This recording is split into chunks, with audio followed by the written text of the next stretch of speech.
One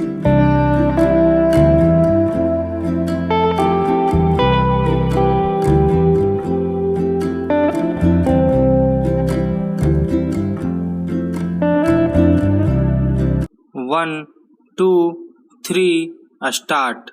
यह अच्छा हुआ कि सुप्रीम कोर्ट ने सीवर की सफाई के दौरान मरने वाले सफाई कर्मियों के स्वजनों को 30 लाख रुपये का मुआवजा देने का निर्देश दिया।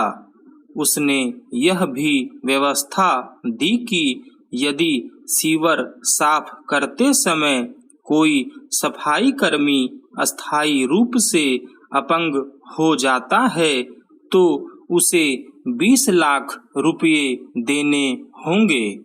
सुप्रीम कोर्ट ने सीवर सफाई के दौरान होने वाली मौतों को रोकने के लिए सरकारी एजेंसियों को यह सुनिश्चित करने को भी कहा कि वे यह देखें कि इस तरह की मौतें न हो।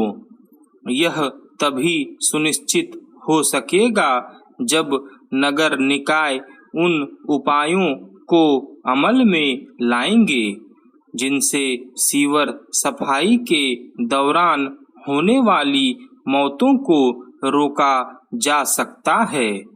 इसकी अनदेखी नहीं की जा सकती कि तमाम निर्देशों के बाद भी सीवर साफ करते हुए सफाई कर्मियों की मौतों का सिलसिला कायम है।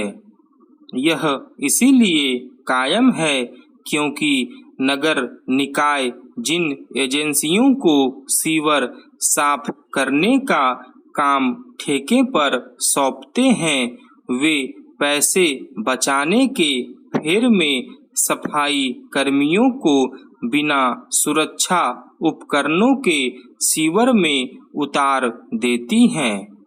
एक आंकड़े के अनुसार बीते 5 वर्षों में सीवर या सेप्टिक टैंक साफ करते समय लगभग 350 सफाई कर्मी अपनी जान गंवा चुके हैं।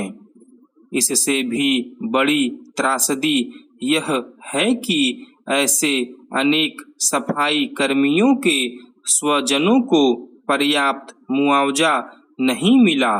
यह संवेदनहीनता के अतिरिक्त और कुछ नहीं कि राज्य सरकारें और उनके स्थानीय निकाय सीवर साफ करने वाले कर्मियों की सुरक्षा के आवश्यक उपाय नहीं कर रहे हैं। आखिर तमाम सफाई कर्मियों की मौतों के बाद भी सीवर साफ करने का काम उपकरणों के माध्यम से क्यों नहीं किया जा रहा है? चूंकि ऐसे स्वच्छता अभियान का कोई अर्थ नहीं जो सफाई कर्मियों की जान की परवाह न करता हो, इसलिए केंद्र को राज्यों पर इसके लिए दबाव बनाना होगा कि वे सफाई कर्मियों को आवश्यक उपकरणों से लैस करें। हर कोई इससे परिचित है कि सीवर और सेप्टिक टैंकों में दम घोंटू जहरीली गैसें होती हैं, लेकिन प्रायः सफाई कर्मियों को बिना मास्क के ही उनमें उतार दिया जाता है।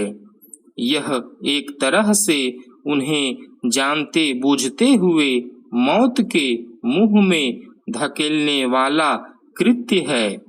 यह ठीक है कि सुप्रीम कोर्ट ने सीवर साफ करते समय मरने वाले सफाई कर्मियों की मौतों पर मुआवजा राशि तय कर दी, लेकिन आवश्यकता तो इसकी है कि किसी भी सफाई कर्मी की सीवर साफ करते समय जान जोखिम में पड़े ही न।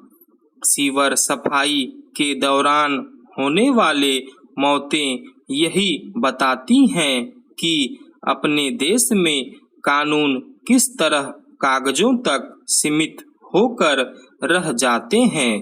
2013 में पारित कानून यह कहता है कि सीवर सफाई का काम हाथ से नहीं किया जाएगा, लेकिन ऐसा हो रहा है। इसी तरह हाथ से मैला ढोने का काम प्रतिबंधित है, लेकिन इस पर भी पूरी तरह रोक नहीं लग सकी है। उत्तराखंड में डेंगू ने इस वर्ष काफी कहर बरपाया है। अभी तक डेंगू के 3700 से भी अधिक मामले सामने आए हैं। सर्दियां दस्तक दे रही हैं, लेकिन डेंगू अभी कम होने का नाम नहीं ले रहा है। स्वास्थ्य विभाग द्वारा इस वर्ष तैयारियों में लापरवाही का नतीजा यह हुआ कि डेंगू काफी तेजी से फैला। जब तक विभाग हरकत में आया तब तक काफी देर हो गई। स्थिति यह बनी कि निजी अस्पतालों तक में मरीजों के लिए जगह मिलनी मुश्किल हो गई। प्लेटलेट्स हासिल करने के लिए मरीजों के स्वजन को काफी समस्याओं का सामना करना पड़ा। अभी भी स्थिति में बहुत अधिक सुधार देखने को नहीं मिला है। अब मरीजों के लिए प्लेटलेट्स के जंबो पैक नहीं मिल पा रहे हैं। प्लेटलेट्स निकालने वाले ब्लड बैंक इसकी कमी से जूझ रहे हैं। साफ है कि इस वर्ष डेंगू ने स्वास्थ्य विभाग को उसकी तैयारियों को लेकर आईना दिखाया है। अब सर्दियां शुरू होने के साथ ही स्वाइन फ्लू का भी खतरा बढ़ गया है। डेंगू व स्वाइन फ्लू में एक अंतर यह है कि स्वाइन फ्लू संक्रामक बीमारी है।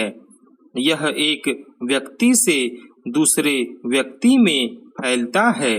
समझा जा सकता है कि यदि यह फ्लू तेजी से फैला तो आम जन को काफी परेशानी का सामना करना पड़ सकता है।